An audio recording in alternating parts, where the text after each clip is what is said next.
Al Tallaght Stadium s'enfrontaven els dos extrems de la Lliga. D'una banda, el Shamrock Rovers, líder i que sembla que ha posat la directa per ser campió. De l'altra, el Cork City, cuer i que d'ara fins a final de temporada es disputarà la darrera plaça, la del descens directe, amb les Sligo Rovers. I el partit, que ha plegat 4.355 espectadors, ha seguit perfectament el guió esperat. El Rovers ha anat per feina i al minut 6 ha obert la llauna. Pressió molt amunt sobre el Cork, recuperació de la pilota, passada de Daniel Mandroiu cap a Michael Noonan, que dribla Dara Crowley primer i Freddie Anderson després, xuta, la pilota passa per sota de les cames dels dos defensors i el porter Tane Trost no pot evitar el gol. El Rovers, que començava a encarrilar el partit. Rèplica del Cork amb una triangulació iniciada per Greg Bolger pel centre, passada cap a Genairo Daniels i el xut de Malik Dijkstel és rebutjat per Ed McGinty. Al minut 26, falta picada de la banda dreta per Dylan Watts. Roberto Pico López s'imposa en el duel aeri amb Crowley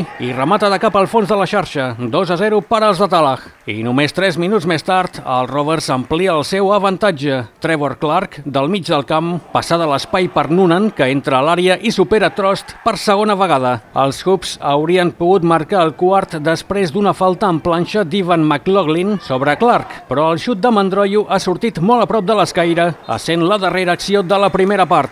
Al cap de 4 minuts de la represa, Rory Gaffney s'escapa de la defensa i quan arriba a la frontal de l'àrea supera fàcilment Trost. 4-0 i el partit sentenciat. De tota manera, els visitants no s'han quedat de braços plegats i han continuat cercant el gol de l'honor. Contraatac del Cork, passada a l'espai de Joshua Fitzpatrick cap a Cathal O'Sullivan, que s'escapoleix de Joshua Honohan, xuta, McGinty rebutja i el xut bombat de Milan Bernhard Mbeng surt molt a prop del pal. Al minut 69 hi ha hagut més sort. Passada bombada de Bolger cap a Alex Nolan, que no fa un bon control però acaba enviant la pilota dins de la porteria, amb el jutge de línia esvaint dubtes ben de pressa i de manera correcta sobre si l'esfèric havia entrat sencer o no. La intensitat del joc ha baixat força durant els darrers minuts, tot i que esporàdicament hi havia ocasions de perill, com aquesta centrada xut de Max Kovalevskis, que passa entre les cames de Trost i que es passeja en paral·lel a la línia de gol. No hi ha hagut temps per a res més, xiulet final i els 3 punts que es queden a Tallaght.